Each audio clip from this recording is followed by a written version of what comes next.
ಇದೀಗ ಬೆಂಗಳೂರಲ್ಲಿ ವಾಟರ್ ಸಮಸ್ಯೆ ಜೊತೆಗೆ ಬ್ಲಡ್ಗೂ ಬರಗಾಲ ಬಂದಿದೆ. 2 ತಿಂಗಳಿನಿಂದ ರಕ್ತ ಕೊಡುವವರ ಸಂಖ್ಯೆನೇ ಕಡಿಮೆಯಾಗಿದೆ.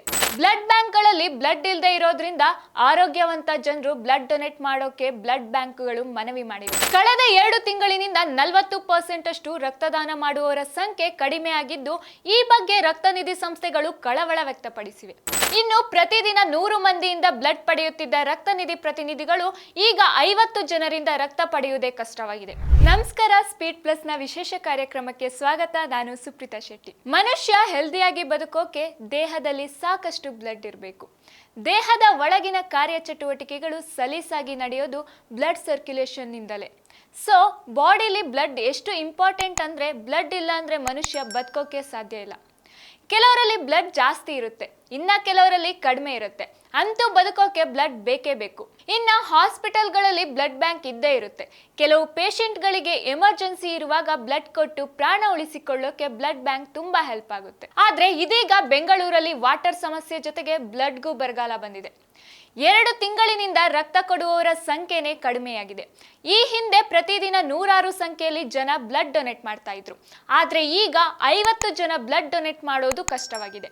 ಹೀಗೆ ಆದ್ರೆ ಮುಂದೊಂದು ದಿನ ರಕ್ತದ ಕೊರತೆ ಹೆಚ್ಚಾಗಲಿದೆ. ಬ್ಲಡ್ ಬ್ಯಾಂಕ್ಗಳಲ್ಲಿ ಬ್ಲಡ್ ಇಲ್ಲದೆ ಇರೋದ್ರಿಂದ ಆರೋಗ್ಯವಂತ ಜನರು ಬ್ಲಡ್ ಡೊನೇಟ್ ಮಾಡೋಕೆ ಬ್ಲಡ್ ಬ್ಯಾಂಕ್ಗಳು ಮನವಿ ಮಾಡಿವೆ. ರೆಡ್ ಕ್ರಾಸ್ ಸೇರಿದಂತೆ ಹಲವು ಹಾಸ್ಪಿಟಲ್ಗಳಲ್ಲಿ ಬ್ಲಡ್ ಸಿಗ್ತಾನೆ ಇಲ್ಲ. ಹೀಗಾಗಿ ತುಂಬಾ ಎಮರ್ಜೆನ್ಸಿ ಇದ್ದವ್ರಿಗೆ ಮಾತ್ರ ಬ್ಲಡ್ ಸಿಗ್ತಾ ಇದೆ. ಈ ಪ್ರಾಬ್ಲಮ್ಸ್ನ ಹೇಗೆ ಸಾಲ್ವ್ ಮಾಡೋದು ಅಂತ ಬ್ಲಡ್ ಬ್ಯಾಂಕ್ಗಳಿಗೆ ಟೆನ್ಷನ್ ಆಗಿದೆ. ಇತ್ತೀಚೆಗೆ ರಕ್ತ ಕೊಡೋರ ಸಂಖ್ಯೆ ಕಡಿಮೆಯಾಗಿದೆ. ಹೀಗಾದ್ರೆ ಮುಂದೊಂದು ದಿನ ರಕ್ತದ ಪ್ರಾಬ್ಲಮ್ ಉಂಟಾಗೋದ್ರಲ್ಲಿ ಡೌಟೇ ಇಲ್ಲ. ಕಳೆದ 2 ತಿಂಗಳಿನಿಂದ 40% ಅಷ್ಟು ರಕ್ತದಾನ ಮಾಡುವವರ ಸಂಖ್ಯೆ ಕಡಿಮೆಯಾಗಿದ್ದು, ಈ ಬಗ್ಗೆ ರಕ್ತನಿಧಿ ಸಂಸ್ಥೆಗಳು ಕಳವಳ ವ್ಯಕ್ತಪಡಿಸಿವೆ. ಜೊತೆಗೆ ಚುನಾವಣಾ ಸಂಹಿತೆ ಜಾರಿಯಾಗಿದ್ದು, ರಕ್ತದಾನ ಶಿಬಿರಗಳನ್ನ ಹಾಕೋದಕ್ಕೂ ಪ್ರಾಬ್ಲಮ್ಸ್ ಇದೆ. ಸೊ ಸಾಧ್ಯವಾದಷ್ಟು ರಕ್ತನ ಸ್ಟಾಕ್ ಇಟ್ಕೋಬೇಕಾಗುತ್ತೆ. ಆದರೆ ಕಳೆದ 2 ತಿಂಗಳಿನಿಂದ ಕಡಿಮೆ ರಕ್ತ ಸಂಗ್ರಹವಾಗಿರೋ ಕಾರಣ ರಕ್ತನಿಧಿ ಸಂಸ್ಥೆಗಳಿಗೆ ಭಯ ಇರೋದಂತೂ ಸತ್ಯ. ಇನ್ನು ಒಂದೊಂದು ಬ್ಲಡ್ ಕ್ಯಾಂಪ್ಗಳಲ್ಲಿ ಪ್ರತಿ ತಿಂಗಳು 3,000ದಷ್ಟು ಬ್ಲಡ್ ಪ್ಯಾಕ್ಗಳು ಸಂಗ್ರಹವಾಗ್ತಾ ಇತ್ತು.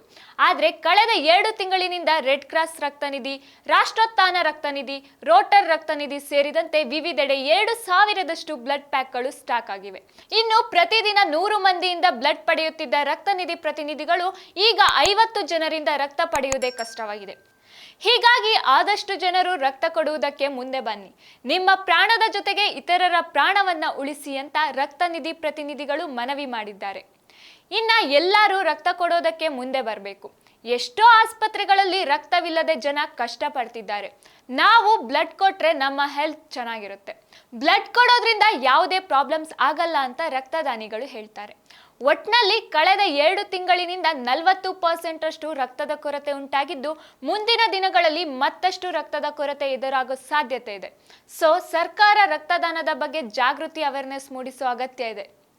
ಇದಾಗಿತ್ತು ಇವತ್ತಿನ ವಿಶೇಷ ಕಾರ್ಯಕ್ರಮ. ನೋಡ್ತಾ ಇರಿ ಸ್ಪೀಡ್ ಪ್ಲಸ್ ಕರ್ನಾಟಕ. ಇದು ನಿಮ್ಮಿಂದ ನಿಮಗಾಗಿ ನಿಮಗೋಸ್ಕರ. ಮತ್ತೆ ಸಿಗ್ತೀನಿ. ನಮಸ್ಕಾರ. Speed plus Karnataka.